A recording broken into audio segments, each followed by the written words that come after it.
Hello everyone. ഇന്ന് നമ്മൾ discuss ചെയ്യുന്നത് നെക്സ്റ്റ് ടൈപ്പ് ഓഫ് റേഷ്യോ ആണ് ലിക്വിഡ് റേഷ്യോ.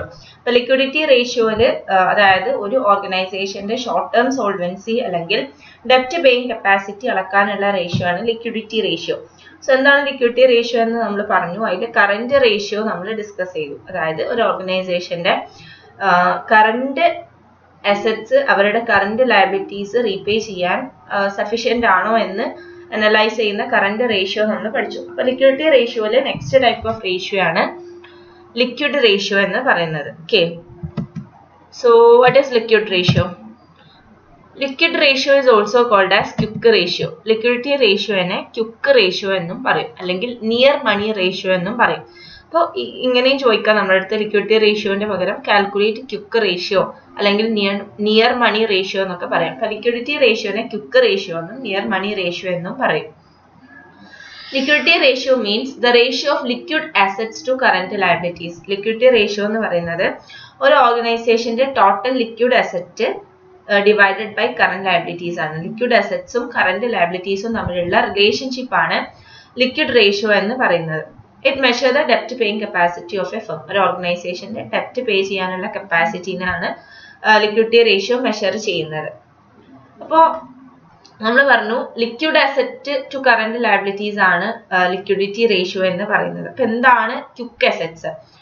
ക്വിക്ക് അസറ്റ്സ് അല്ലെങ്കിൽ ലിക്വിഡ് അസറ്റ്സ്, നമ്മൾ ലിക്വിഡിറ്റി റേഷ്യോനെ ക്വിക്ക് റേഷ്യോ എന്ന് പറഞ്ഞു. അപ്പോൾ ലിക്വിഡിറ്റി റേഷ്യോ കാണാൻ വേണ്ടിയിട്ട് നമ്മൾ യൂസ് ചെയ്യുന്ന അസറ്റ്സ് ലിക്വിഡ് അസറ്റ്സ് അല്ലെങ്കിൽ അതിനെ ക്വിക്ക് അസറ്റ്സ് എന്ന് പറയാം.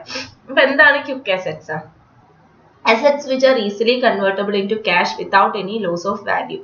നമുക്ക് നമ്മളുടെ കയ്യിലുള്ള അസറ്റ് ഈസി ആയിട്ട് ക്യാഷ് ആയിട്ട് കൺവേർട്ട് ചെയ്യാൻ പറ്റുന്നുണ്ട്. നമ്മുടെ കയ്യിൽ എന്തെങ്കിലും അസറ്റ് ഉണ്ടെങ്കിൽ അത് വിറ്റിട്ട് ഈസി ആയിട്ട് നമുക്ക് ക്യാഷ് ആയിട്ട് കൺവേർട്ട് ചെയ്യാൻ പറ്റുന്നുണ്ടെങ്കിൽ അങ്ങനത്തെ അസറ്റിനെയാണ് നമ്മൾ ക്വിക്ക് അസറ്റ് എന്ന് പറയാം. അതായത് ആ അസറ്റ് കൺവേർട്ട് ചെയ്യുമ്പോൾ നമുക്ക് ലോസ് ഒന്നും ഉണ്ടാവില്ല. അങ്ങനത്തെ അസറ്റ്സ് ആണ് quick assets. So quick assets involve all current assets except inventories and prepaid expense.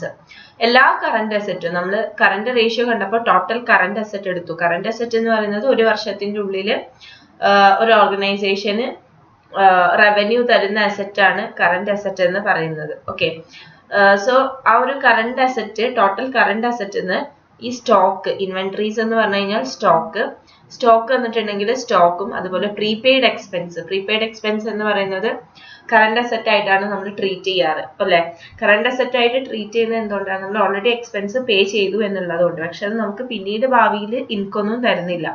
അപ്പോൾ ടോട്ടൽ കറന്റ് അസറ്റ്സ് ഇൻവെന്ററീസ് ഉണ്ടെങ്കിൽ, അതായത് സ്റ്റോക്ക് ഉണ്ടെങ്കിൽ അതും പ്രീപെയ്ഡ് എക്സ്പെൻസ് ഉണ്ടെങ്കിൽ അതും കുറച്ച് കഴിഞ്ഞാൽ നമുക്ക് ക്വിക്ക് അസറ്റ് കിട്ടും.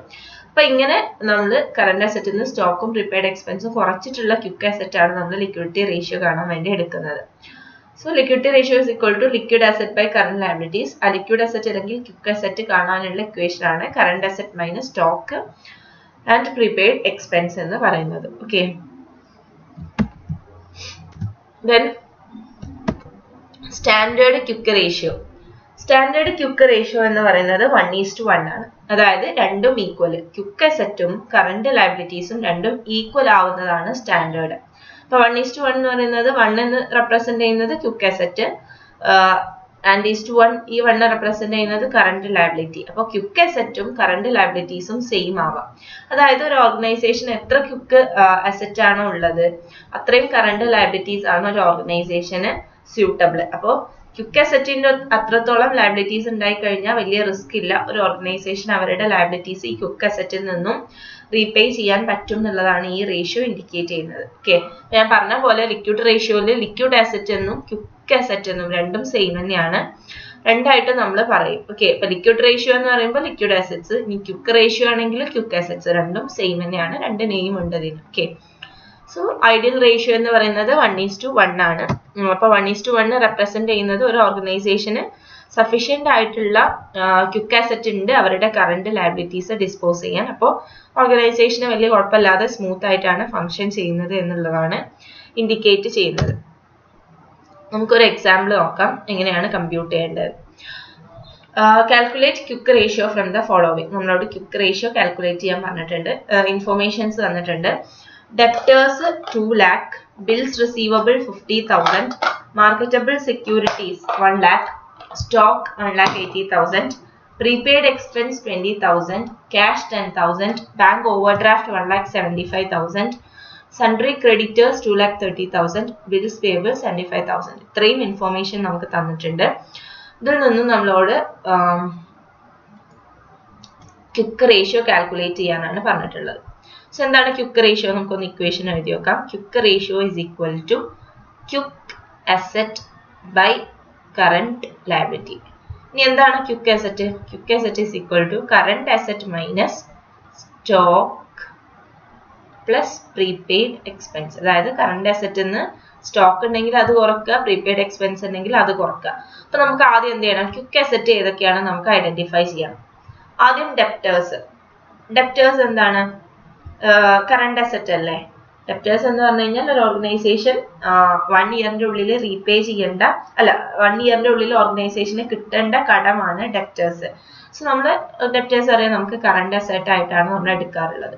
ബിൽസ് റിസീവബിളും കറന്റ് അസറ്റ് ആണ്. Marketable securities. മാർക്കറ്റബിൾ സെക്യൂരിറ്റീസ് എന്ന് പറഞ്ഞു കഴിഞ്ഞാൽ ഒരു ഓർഗനൈസേഷന്റെ കയ്യിലുള്ള ഇൻവെസ്റ്റ്മെന്റ് ആണ്. ഷെയർസ് ഒക്കെ ആയിട്ട് ഒരു ഓർഗനൈസേഷൻ വേറൊരു കമ്പനിയുടെ സ്റ്റോക്കിൽ എന്തെങ്കിലും ഇൻവെസ്റ്റ് ചെയ്തിട്ടുണ്ടെങ്കിൽ ഒരു വർഷത്തിന്റെ ഉള്ളിൽ നമ്മൾ അത് നമ്മൾ വിറ്റ് ക്യാഷ് ആക്കാൻ ഉദ്ദേശിക്കുന്ന ഷെയർസ് ഒക്കെ ആണെങ്കിൽ അങ്ങനത്തെ ഒരു കമ്പനീന്റെ ഇൻവെസ്റ്റ്മെന്റിനെയാണ് മാർക്കറ്റബിൾ സെക്യൂരിറ്റീസ് എന്ന് പറയാം. സോ മാർക്കറ്റബിൾ സെക്യൂരിറ്റീസ് എന്താണ്? കറന്റ് അസറ്റ് ആണ്. ഇനി സ്റ്റോക്ക് തന്നിട്ടുണ്ട് 1,80,000. സ്റ്റോക്ക് ശരിക്കും കറന്റ് അസറ്റ് ആണ്. പക്ഷെ നമ്മൾ എന്തായിട്ട് എടുക്കില്ല? നമ്മൾ ക്വിക്ക് അസറ്റ് കാണാൻ വേണ്ടിയിട്ട് നമ്മൾ സ്റ്റോക്കിനെ കൺസിഡർ ചെയ്യില്ല. Not considered for quick asset. Current asset ആണ്, പക്ഷെ നമ്മൾ ക്വിക്ക് അസറ്റ് ആയിട്ട് കൺസിഡർ ചെയ്യില്ല. പ്രീപെയ്ഡ് എക്സ്പെൻസ് ഉണ്ട്. പ്രീപെയ്ഡ് എക്സ്പെൻസ് 20,000 ഉണ്ട്. പ്രീപെയ്ഡ് എക്സ്പെൻസ് എന്താണ്? കറന്റ് അസറ്റ് ആണ്, പക്ഷെ not considered for quick asset. Quick അസറ്റിന് നമ്മൾ സ്റ്റോക്കും പ്രീപെയ്ഡ് എക്സ്പെൻസും കൺസിഡർ ചെയ്യുന്നില്ല. ഇനി ക്യാഷ് 10,000 ഉണ്ട്. ക്യാഷ് എന്താണ്? കറന്റ് അസറ്റ് ആണ്. നെക്സ്റ്റ് ഐറ്റം ബാങ്ക് ഓവർഡ്രാഫ്റ്റ് 1,75,000 ഉണ്ട്. ബാങ്ക് ഓവർഡ്രാഫ്റ്റ് എന്ന് പറയുന്നത് കറന്റ് ലയബിലിറ്റി ആണ്. അതായത് ഒരു ഓർഗനൈസേഷൻ എടുത്തിട്ടുള്ള ഒരു ബാങ്ക് ഓവർഡ്രാഫ്റ്റ് എന്ന് പറയുന്നത് നമുക്ക് ഏത് അക്കൗണ്ടിലാണോ ബാങ്ക് ഉള്ളത് ആ ബാങ്കിൽ നിന്ന് നമ്മളെ അക്കൗണ്ടിലുള്ള എമൗണ്ടിനേക്കാളും കൂടുതൽ വിഡ്രോ ചെയ്യുക. അപ്പൊ കടം എടുക്കുന്നതിനെയാണ് ബാങ്ക് ഓവർഡ്രാഫ്റ്റ് എന്ന് പറയാം. അത് നമ്മൾ കറന്റ് ലയബിലിറ്റി ആയിട്ടാണ് ട്രീറ്റ് ചെയ്യാറ്, ബാലൻസ് ഷീറ്റിലാണ് കാണിക്കാറ്. സോ ബാങ്ക് ഓവർഡ്രാഫ്റ്റ് എന്ന് പറയുന്നത് കറന്റ് ലയബിലിറ്റി ആണ്. ദെൻ സൺട്രി ക്രെഡിറ്റേഴ്സ് ഉണ്ട് 2,30,000 കറന്റ് ലയബിലിറ്റി ആണ്. ദെൻ ബിൽസ് പേയബിൾ 75,000 ഉണ്ട്, കറന്റ് ലയബിലിറ്റി ആണ്. സോ നമുക്ക് കറന്റ് അസറ്റ് ആയിട്ട് ഡെപ്റ്റേഴ്സ് ഉണ്ട്, ബിൽസ് റിസീവബിൾ ഉണ്ട്, മാർക്കറ്റബിൾ സെക്യൂരിറ്റീസ് ഉണ്ട്, ക്യാഷ് ഉണ്ട്, current liability, bank overdraft, sundry creditors and bills payable. Okay. So quick asset is equal to current asset എത്രയാണ്? ആദ്യം നമ്മൾ കറന്റ് അസറ്റ് കാണണം. Current asset minus stock plus prepaid expense ആണ്. Okay. So ആദ്യം നമുക്ക് എത്രയാണ് കറന്റ് അസറ്റ് എന്ന് നോക്കാം. Current asset is equal to debtors 2 lakh ഉണ്ട് plus bills receivable 50,000 plus marketable securities 1 lakh plus 1 lakh plus cash 10,000. സ്റ്റോക്കും prepaid എക്സ്പെൻസും എടുക്കില്ല. പ്ലസ് കറന്റ് അസറ്റ് എന്ന് പറയുമ്പോൾ നമ്മളെല്ലാം എടുക്കും അല്ലെ, സ്റ്റോക്ക് ഒക്കെ എടുക്കും. ക്വിക്ക് അസറ്റിനാണ് നമ്മൾ കൺസിഡർ ചെയ്യാത്തത്. അപ്പോ നമ്മളുടെ സ്റ്റോക്ക് വേണമെങ്കിൽ നമുക്ക് ഒരു കാര്യം ചെയ്യാം, കറന്റ് അസറ്റ് കണ്ടിട്ട് അതിൽ നിന്നും കുറക്കാം, അല്ലെങ്കിൽ നമുക്ക് ഈ സ്റ്റോക്കും പ്രീപെയ്ഡ് എക്സ്പെൻസും അല്ലാത്ത കറന്റ് അസറ്റിനെ എടുക്കുക. അപ്പൊ രണ്ട് രീതിയിലും കാണിച്ചു തരാം. സോ ആദ്യം കറന്റ് അസറ്റ് മൊത്തം എടുക്കുകയാണെങ്കിൽ stock 1,80,000 plus prepaid expense 20,000 plus cash 10,000. Okay, cash 10,000.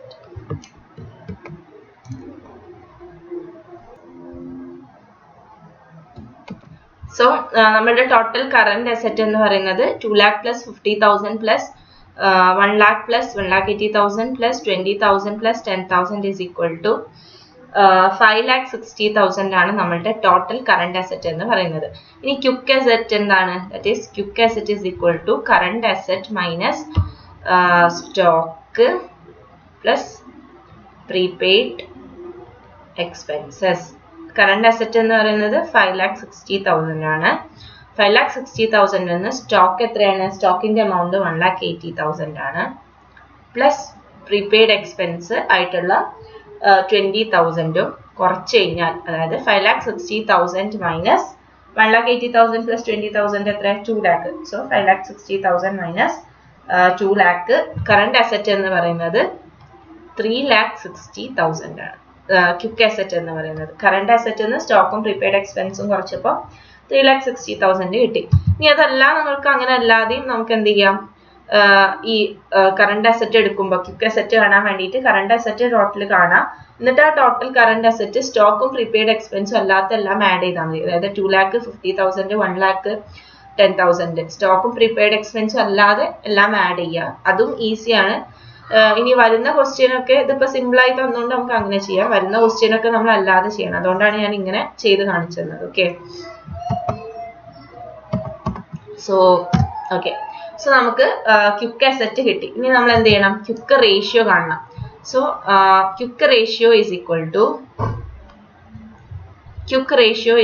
To quick asset divided by current liability. ഇപ്പൊ ക്വിക്ക് അസറ്റ് നമുക്ക് കിട്ടിയിട്ടുണ്ട് 3,60,000 ആണ് നമുക്ക് ക്വിക്ക് അസറ്റ് കിട്ടിയത്. Whole divided by current liability. Current liability നമ്മൾ കണ്ടിട്ടില്ല. കറന്റ് ലയബിലിറ്റി ഈക്വൽ ടു എന്തൊക്കെയാണ് കറന്റ് ലയബിലിറ്റീസ് ഉള്ളത്? ബാങ്ക് ഓവർ ഡ്രാഫ്റ്റ് 1,75,000 ഉണ്ട്.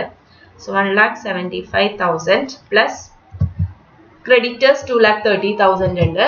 പ്ലസ് 2,30,000 പ്ലസ് ബിൽസ് പേയബിൾ 75,000 ഉണ്ട്. Plus 75,000.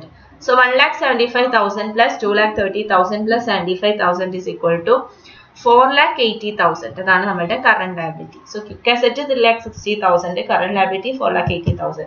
So 3,60,000 by current liability 4,80,000 ചെയ്യുമ്പോൾ നമുക്ക് 0.75 കിട്ടും. 3,60,000 divided by 4 lakh is equal to 0.75. Okay, so 0.75 ആണ് നമുക്ക് കിട്ടിയത്.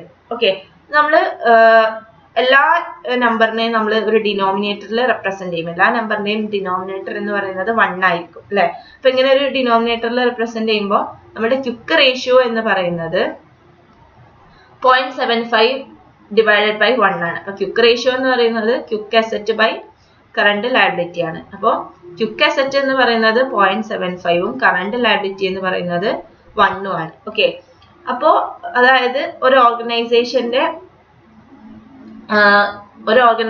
അപ്പൊ ഇതിൽ നിന്ന് നമുക്ക് ഡിറൈവ് ചെയ്യാൻ പറ്റുന്നത് ഞാൻ നിങ്ങൾക്ക് കാണിച്ചു തന്നതാണ് ഇത് എങ്ങനെയാണ് നമ്മൾ റെപ്രസെന്റ് ചെയ്യുന്നത് എന്നുള്ളത്. അപ്പൊ ക്വിക്ക് റേഷ്യോ നമുക്ക് 3,60,000 ബൈ 4 lakh ചെയ്തപ്പോൾ 0.75 കിട്ടി.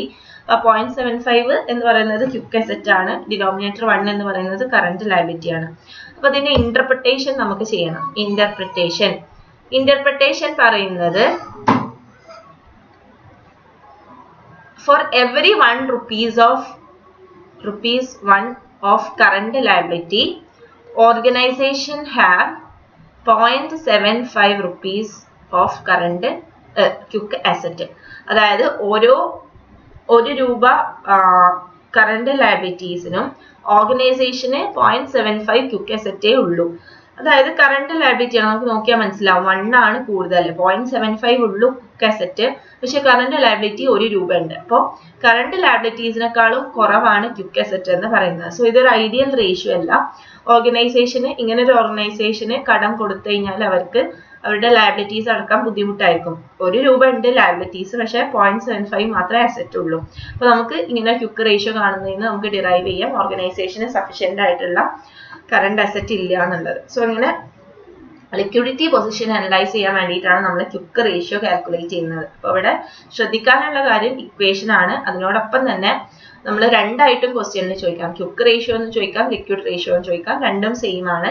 ക്വിക്ക് റേഷ്യോ അല്ലെങ്കിൽ ലിക്വിഡ് റേഷ്യോ എന്ന് പറയും, അല്ലെങ്കിൽ ലിക്വിഡ് അസറ്റ് എന്ന് അല്ലെങ്കിൽ ക്വിക്ക് അസറ്റ് എന്ന് പറയും. സോ ക്വിക്ക് അസറ്റ് കാണാനുള്ള formula current asset minus stock and prepaid expense ആണ്. പിന്നെ കറന്റ് ലയബിലിറ്റീസ് സെയിം ആണ്. Okay, so thank you.